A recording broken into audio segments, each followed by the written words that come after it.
ప్రధానంగా చూసుకుంటే ముథోల్లో అధికార పార్టీలో పెరుగుతున్నటువంటి అసంతృప్త నేతలు ఎమ్మెల్యే విఠల్ రెడ్డిని చుట్టుముడుతున్నటువంటి అసంతృప్తి అధిష్టానం పెద్దలకు ఇదివరకే ఫిర్యాదు చేసిన పలువురు ప్రజాప్రతినిధులు పార్టీలు ఇక తాజాగా తెరపైకి అసమ్మతి నాయకుడు వచ్చినటువంటి పరిస్థితి కనిపిస్తుంది. అధిష్టానం మౌనంపై కూడా పలు అనుమానాలు వ్యక్తమవుతున్న పరిస్థితి. ఎమ్మెల్యే వర్సెస్ అసమ్మతిగా రెండు వర్గాలుగా విడిపోతున్నటువంటి గ్రూపులుగా విన్నటువంటి పరిస్థితి కనిపిస్తుంది. మొత్తానికి అధిష్టానం మౌనం అనేది పార్టీ అంటే అభ్యర్థిని మారుస్తున్నారు, కొత్త ముఖానికి అవకాశం ఇచ్చే అవకాశం ఉన్నట్టుగా ఇప్పుడు అక్కడ ఉన్నటువంటి చర్చ కూడా జరుగుతుంది. దీనిపై పూర్తి అప్డేట్స్ ఏంటి జోషి చెప్పండి. Good evening Rajasekhar. ముదోల్ నియోజకవర్గంలో రాజకీయం అధికార పార్టీకి సంబంధించినటువంటి పార్టీలో రాజకీయాలు చాలా రసవత్తరంగా మారుతున్నటువంటి పరిస్థితులు అయితే కనిపిస్తున్నాయి. వరుసగా రెండవ మారు ఎమ్మెల్యేగా కొనసాగుతున్నటువంటి విఠల్ రెడ్డి 2014 ఎన్నికల్లో కాంగ్రెస్ పార్టీ నుండి గెలుపొంది ఇటు బీఆర్ఎస్ పార్టీలో చేరడం జరిగింది. అటు తర్వాత 2018లో ఈయన టిఆర్ఎస్ టికెట్ పైన పోటీ చేసి గెలుపొంది ఇప్పుడు ప్రస్తుతం సిట్టింగ్ ఎమ్మెల్యేగా కొనసాగుతున్నటువంటి విఠల్ రెడ్డికి సొంత పార్టీలోనే రోజు రోజుకు అసమ్మతి చాలా తీవ్రంగా పెరుగుతున్నట్లుగా అయితే మనకు తెలుస్తోంది. ఇది వరకే కొంతమంది నియోజకవర్గానికి చెందినటువంటి నియోజకవర్గ స్థాయి నాయకుల్లో ప్రధానంగా పేర్కొనబడేటటువంటి నర్సాగౌడ్ ఈయన ముదోల్కు సంబంధించినటువంటి మాజీ జడ్పీటీసీ, ఈయనతో పాటుగా బాసరకు సంబంధించినటువంటి బాసర మండలానికి సంబంధించినటువంటి పలువురు ప్రజాప్రతినిధులు, అలాగే నియోజకవర్గంలోని మరికొంతమంది ప్రజాప్రతినిధులు, మాజీ ప్రజాప్రతినిధులు అందరూ కలిసి కూడా ఇటీవలే కొద్ది రోజుల క్రితమే అధిష్టానానికి సన్నిహితంగా ఉండేటటువంటి పలువురు ప్రముఖులను కలిసి ఎమ్మెల్యే పైన అసంతృప్తికి సంబంధించినటువంటి గళం విప్పినటువంటి పరిస్థితి. అందులో నుండి ముదోల్ మాజీ జడ్పీటీసీ నర్సాగౌడ్ తో పాటుగా బీఆర్ఎస్ పార్టీలో క్రియాశీలకంగా ఉండేటటువంటి 10 మంది ఇటీవలే ఆ పార్టీకి రాజీనామా కూడా చేయడం జరిగింది. దీనిపైన నియోజకవర్గ వ్యాప్తంగానే కాకుండా బీఆర్ఎస్ కు సంబంధించి నిర్మల్ జిల్లా వ్యాప్తంగా కూడా కొంత చర్చనీయాంశంగా మారినటువంటి నేపథ్యం. అయితే తాజాగా చూసినట్లయితే జీవి రమణారావు అనేటటువంటి నాయకుడు, ఈయన డిఆర్డిఏకు సంబంధించినటువంటి సభ్యుడు, అలాగే మాజీ ఎంపీపీ భర్త కూడా, కుంటాల మండలానికి సంబంధించినటువంటి మాజీ జడ్పీపీ ఎంపీపీ భర్త ఈయన. అయితే ఈయన తాజాగా ఈ రోజు కుంటాల మండల కేంద్రంలో ఏకంగా పత్రికా సమావేశాన్ని, మీడియా సమావేశాన్ని ఏర్పాటు చేసి అక్కడ స్థానిక ఎమ్మెల్యేగా ఉన్నటువంటి విఠల్ రెడ్డి పైన తన అసమ్మతి గళాన్ని వినిపించినటువంటి సందర్భం.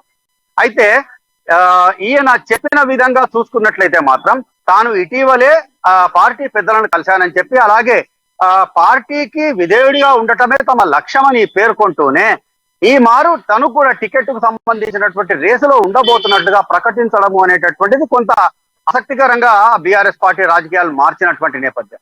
అంటే ఇదివరకే ఒకవైపు వేణుగోపాలాచారి నియోజకవర్గంలో విస్తృతంగా వరుస పర్యటనలు చేస్తుండటము, అలాగే ఈ విషయం పైన ఆ పార్టీకి సంబంధించినటువంటి అధిష్టాన పెద్దలు కూడా మౌనం వహించడము అనేటటువంటిది ఒక కొత్త చర్చకు దారితీసినటువంటి నేపథ్యంలో తాజాగా మళ్ళీ జీవి రమణారావు కూడా పత్రికా సమావేశం ఏర్పాటు చేసి అందులో తాను టికెట్ కొరకు ప్రయత్నిస్తున్నానని చెప్పి అధిష్టానం పెద్దల్ని కూడా కలుసుకోవడం జరిగిందని చెప్పి పేర్కొనడం అనేటటువంటిది అక్కడ ముదోల్ నియోజకవర్గంలో ఉన్నటువంటి అధికార పార్టీలో అసమ్మతికి సంబంధించినటువంటి పొగనే కాదు, ఏకంగా నిప్పుని బయట పెట్టినట్లుగా మనం భావించాల్సినటువంటి పరిస్థితి.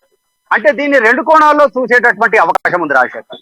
ఒకవైపు వేణుగోపాలాచారి ఎవరైతే ఒకానొక సందర్భంలో గతంలో ఉమ్మడి ఆదిలాబాద్ జిల్లాకు సంబంధించినటువంటి రాజకీయాలను శాసించినటువంటి మాజీ రాష్ట్ర మంత్రి, కేంద్ర మంత్రిగా ఉన్నటువంటి వేణుగోపాలాచారి ఈ విఠల్ రెడ్డికి సంబంధించినటువంటి అసమ్మతివాదులందరినీ కూడా ఒక దగ్గరికి చేర్చి అంటే తన వద్దకు చేర్చుకున్నారు అనేటటువంటి అనుమానాలతో పాటుగా వేణుగోపాలాచారికి ఈ మారు రూట్ క్లియర్ చేయడానికే అధిష్టానం ఈ విషయంలో అసమ్మతి గళాల విషయంలో మౌనం దాలుస్తోందా అనేటటువంటి అనుమానాలను బలపరుస్తున్నటువంటి నేపథ్యం.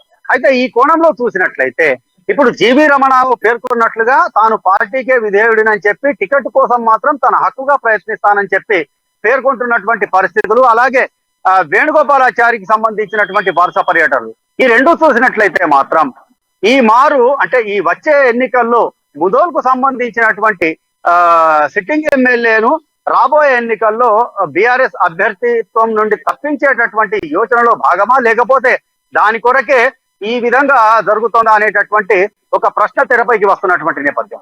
అంటే ఎప్పుడు కూడా జిల్లా రాజకీయాల్లో కూడా విఠల్ రెడ్డి క్రియాశీలకంగా ఉండరు అనేటటువంటి ఒక ముద్ర ఉంది ఆయన.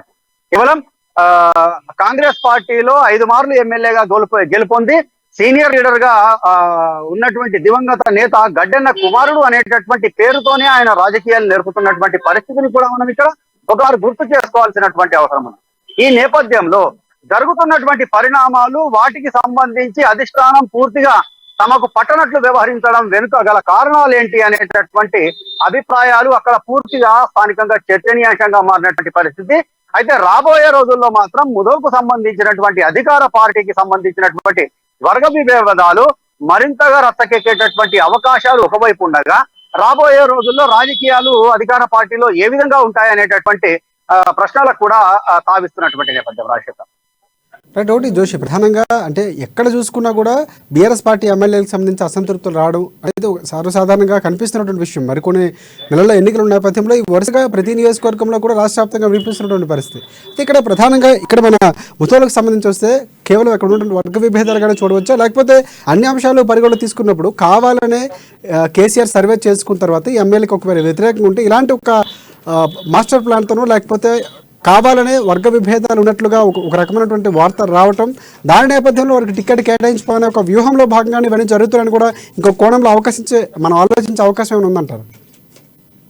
ఖచ్చితంగా రాజశేఖర్, కేసీఆర్ కు సంబంధించినటువంటి రాజకీయ చాణక్య నీతిలో ఇవన్నీ కూడా భాగంగానే గతానుభవాల దృష్ట్యా భావించాల్సినటువంటి పరిస్థితులు ఉంటాయి. గతంలో చాలా సందర్భాల్లో కూడా కేసీఆర్ ఏదైతే ఒక మారు ఆలోచిస్తారో దానికి సంబంధించి క్షేత్రస్థాయిలో ఎటువంటి అభిప్రాయాలు ఉంటాయనేటటువంటిది తెలుసుకునేటటువంటి క్రమంలో కొద్దిగా లీకులు ఇవ్వడం కావచ్చు, లేదంటే కావాలని అంటే వాంటెడ్లీగా వాటికి సంబంధించినటువంటి కొంత స్థాయి విషయాన్ని బయటకు చేయడము, తద్వారా వచ్చేటటువంటి ఫలితాలను బేరీజు వేసుకున్న తర్వాత తన నిర్ణయానికి సంబంధించినటువంటి సాధ్యాసాధ్య అమలు చేయడమా లేదా అనేటటువంటిది ఆయన ఫైనల్ గా డిసైడ్ చేసుకునేటటువంటి పరిస్థితులు గతం కూడా ఉన్నటువంటి సందర్భం.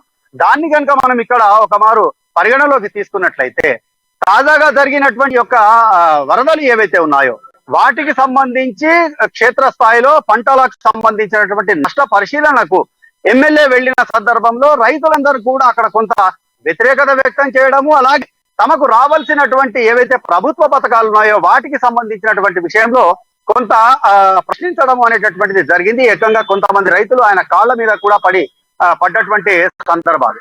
అయితే అదే సందర్భంలో వేణుగోపాలాచారి అక్కడ పర్యటించినటువంటి సందర్భాన్ని చూసుకున్నట్లయితే మాత్రం కనీస స్థాయిలో కూడా నిరసనలు వ్యక్తం కాకపోవటము అనేటటువంటిది అక్కడ స్థానికంగా వేణుగోపాలాచారికి ఆయన అనుచరులకు ఉన్నటువంటి ప్రజా బలాన్ని సూచించడము, అలాగే ఎమ్మెల్యే పైన ఉన్నటువంటి వ్యతిరేకతను కూడా రిఫ్లెక్ట్ చేస్తున్నటువంటి దానిగా మనం గుర్తించాల్సిన అవసరం ఉంది.